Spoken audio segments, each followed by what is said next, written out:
Hello friends, जैसा कि पिछले चैप्टर के लास्ट में हमने देखा ही था कि गिजलिन ने फेंक दिया था अपनी तलवार को और कहता है कि मैं तुझे अपने हाथों से ही सबक सिखाऊंगा। इस चैप्टर की शुरुआत वहीं से होती है जहां पर ये सब सुनकर केन हैरान हो जाता है और कहता है कि क्या तुम मुझे सबक सिखाएगा, जिस पर गिजलिन अपने शर्ट के कफ्स को ऊपर की तरफ मोड़ते हुए बोलता है कि हाँ, मैं तुझे सबक सिखाऊंगा। मेरी बात को ध्यान से सुन। देख, तेरा और मेरा तलवारबाजी में कोई मुकाबला नहीं है। मैं तुझसे कहीं आगे हूँ, इसीलिए मैं ही खुद को रोकता हूँ। मैं थोड़ा सा खुद को कमज़ोर करता हूँ। अब चल हम दोनों हाथों से फाइट करते हैं, जिसमें तू बहुत ही अच्छा है। देखते हैं कि कौन जीतता है। और हाँ, मैं शर्त के पैसों को बढ़ाता हूँ। अब मैं उसे दुगना करता हूँ, 2000 गोल्ड। तैयार हो जाओ पिटने के लिए। हाथों से फाइट होगी, ये बात को सुनकर वहां पर खड़ी ऑडियंस में सारे बंदे बहुत ही ज्यादा हैरान हो जाते हैं और आपस में गॉसिप करने लगते हैं कि क्या हाथों वाली फाइट और उस पर 2000 गोल्ड लगाने हैं। अभी वो काले कपड़े पहने हुआ स्काउट हंसने लगता है और कहता है कि मैं तो बहुत ही हैरान हूँ इस लड़के की बात से। मुझे लगा नहीं था कि ऐसा दिन भी आएगा जब कोई मास्टर केन को हाथों की फाइट में चैलेंज करेगा। इस लड़के की नादानी, इसके पागलपन ने मुझे जिताने का एक रास्ता दे दिया।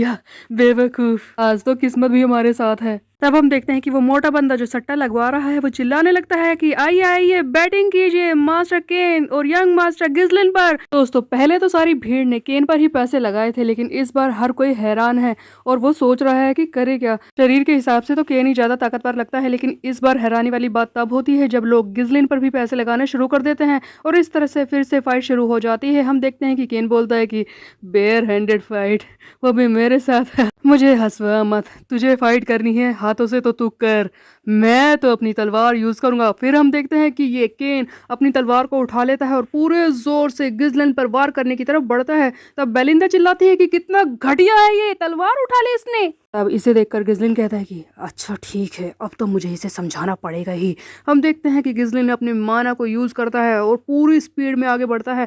अब जैसे ही केन इस पर तलवार से वार करता है, लेकिन गिजलिन के सामने ये टिक ही नहीं पाता। सबसे पहले गिजलिन इसके पेट में वार करता है और दूसरा घुसा मारता है गिजलिन इसके मुंह पर। एक ही बारी में इसके मुंह से खून निकाल देता है। हम देखते हैं कि ये केन एक ही बारी में घुटनों पर आ जाता है और थूकने लगता है खून को। केन बहुत ही ज्यादा हैरान है गिजलिन की ताकत को देखकर और बोलता है कि ये कैसे हो सकता है, ये इतना ताकतवर कैसे हो सकता है और इतनी फास्ट मूव कैसे दिखा सकता है। हाँ, अब दोस्तों फाइट में सबको मजा आने लगता है। हर कोई चिल्ला रहा है कि क्या बात है, मास्टर गिजलिन ने तो कमाल कर दिया इस बार। गिजलिन तो पूरे कॉन्फिडेंस से भरा हुआ है और बोलता है कि अभी तो मैंने सही से लड़ाई करना शुरू भी नहीं किया, अभी से घुटनों पर आ गया। अब ये सुनते ही कि इनको और ज्यादा गुस्सा आने लगता है। वो गुस्से से भरकर तलवार लेकर भागता है गिजलिन की तरफ उसे मारने के लिए। दोस्तों, इससे पहले जो फाइट हो रही थी, केन था ओवर कॉन्फिडेंस में। उसे लगा था कि वो हरा ही देगा आसानी से गिजलिन को, लेकिन अब वो सीरियस हो जाता है। बुरी तरह से इसे पागलों की तरह मारने की कोशिश कर रहा होता है, लेकिन गिजलिन तो गिजलिन है, वो इसके हर एक मूव को नाकाम करके इसे बहुत ही बुरी तरह से कूट रहा होता है। तब केन सोच रहा होता है कि हाँ, ये कैसे हो सकता है, ये इतना ताकतवर कैसे बन गया। तो मुझे मेरी आंखों में आंख डालकर कैसे देख रहा है। आज से पहले जब भी मैं तेरे सामने आता था गिजलिन, तू मेरे सामने अपने आप ही झुक जाया करता था। मुझे तुझे हराना ही होगा आज। लोजस फैमिली के लिए मुझे तुझे हराना ही होगा। मुझे अपनी इज्जत को बचाना ही होगा। पागलों की तरह ये गिजलिन को मारने की कोशिश कर रहा होता है, लेकिन गिजलिन भी इसके बहुत ही बुरी तरह से लात घुस से पिटाई कर रहा होता है। एक वक्त तो ऐसा आता है कि केन के हाथ में तलवार होते हुए भी वो इसे इस्तेमाल भी नहीं कर पा रहा। गिजलिन इतने फास्ट इसे घुसे मार रहा होता है कि बस इसका मुंह ही सुजा देता है। डा डा डा डा डा डा, एक एक करके बहुत सारे घुसे इसके मुंह पर मारता है, इसके पूरे शरीर को लाल ही कर देता है। केन बुरी तरह से पिटकर घुटनों पर आ चुका है। तब गिजलिन इसके बालों को पकड़कर बोलता है कि तेरी शक्ल को देखकर आज मुझे तेरे बाप के लिए बुरा लग रहा है, जिसने हमेशा पर्डियम एस्टेट की मदद की है। तेरे बाप काउंट लोजिस ने उस टाइम पर पर्डियम एस्टेट की मदद की थी जब पर्डियम एस्टेट मिटने की कगार पर था, और आज तुझे ऐसे देखकर मुझे उनके लिए बुरा लग रहा है। कैसे हो सकता है, बाप बेटों की सोच में इतना फर्क कैसे हो सकता है, तेरी सोच उनसे अलग कैसे हो सकती है। अब यहाँ से हमें एक और पुराना सीन दिखाया जाता है। कुछ साल पहले की बात है। हमें लोजिस स्टेट का महल दिखाया जाता है, जहाँ पर एक बंदा चलते हुए जा रहा होता है। यही है केन लोजिस का बाप, यानी कि लोजिस स्टेट का लीडर। हम देखते हैं कि केन इसके पीछे खड़ा होता है और चिल्ला रहा होता है कि आप ऐसा कैसे कर सकते हैं, आप फिर से पर्डियम एस्टेट की मदद करने के लिए अपने सैनिकों को कैसे भेज सकते हैं। वैसे भी वो राज्य बेकार है, वो एरिया तो वैसे भी मिटने की कगार पर है, और आप वहां पर अपने सैनिकों को बार बार क्यों भेज रहे हैं। देखिए, हम लोग भी तो मुसीबत में हैं, आप ऐसा क्यों कर रहे हैं। डैड, मैं जानता हूँ कि आप उनके दोस्त हैं, फिर भी उनकी मदद करने का कोई फायदा नहीं। आप तो ऐसी बाल्टी में पानी डाल रहे हैं जिसमें पहले ही क्रैक आ चुका है।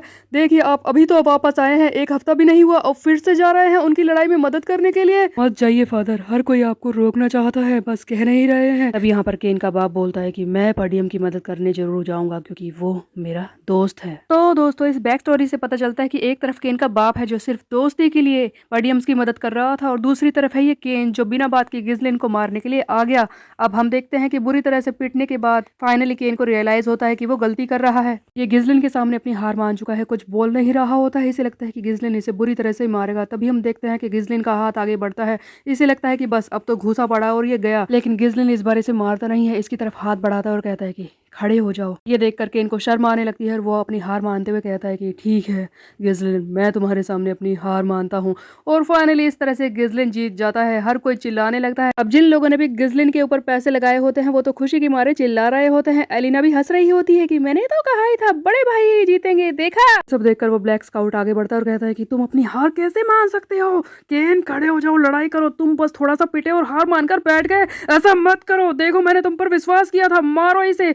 तब केन इसकी बात नहीं सुनता और कहता है कि मैं हार चुका हूँ, मैंने अपनी हार मान ली है, मैं यहाँ से जा रहा हूँ। मैंने किस गाधे को मारने के लिए बुला लिया। अब दोस्तों, इस ब्लैक स्काउट का प्लान तो हो जाता है फेल। जिसे ये मारने के लिए लाया था वो तो इसे बीच रास्ते में ही छोड़कर चला गया। अब गिजलिन की बारी थी इस ब्लैक स्काउट को सबक सिखाने की। हम देखते हैं कि गिजलिन बोलता है कि अब जो मुझे करना है वो मैं कर सकता हूँ। ध्यान से सुनिए सभी, यहाँ पर मेरे सामने ये जो काले कपड़े वाला आदमी है ये आपके लिए मीट्स और ड्रिंक्स खरीदेगा। आज यहाँ पर जितने भी भीड़ है ये सबको खाना खिलाएगा, सब इसकी तरफ से है। दोस्तों, बिना फाइट करे ही गिजलिन ने तो इसकी बैंड बजा रही है। हम देखते हैं कि वो ब्लैक स्काउट कहता है कि ए क्या कर रहा है तू? मैंने कहा कि मैं इन लोगों को खिलाऊंगा, चुपचाप अपनी स्टेटमेंट वापस ले, मैं नहीं करने वाला। लेकिन मुफ्त का खाना बट रहा है और कोई छोड़ दे, ऐसा कैसे हो सकता है? सारी भीड़ ये बात सुन लेती है और एक्साइटेड हो जाती है कि मुफ्त का खाना मिलने वाला है। हर कोई गिजलिन की तारीफें कर रहा होता है। गिजलिन इस ब्लैक स्काउट को धमकाता है कि मेरी बात को ध्यान से सुन ले, वैसे भी तू इस डुएल फाइट को हार चुका है, तूने ही ये सब प्लान किया था ना। सुन मेरी बात, अब तू इन सब के पैसे देगा, इतना तो तुझे करना ही पड़ेगा। और हाँ, ये बात याद रखियो, ये सारे पैसे मेरे उन पैसों में से नहीं कटेंगे जिन्हें मैं फाइट में जीता हूँ।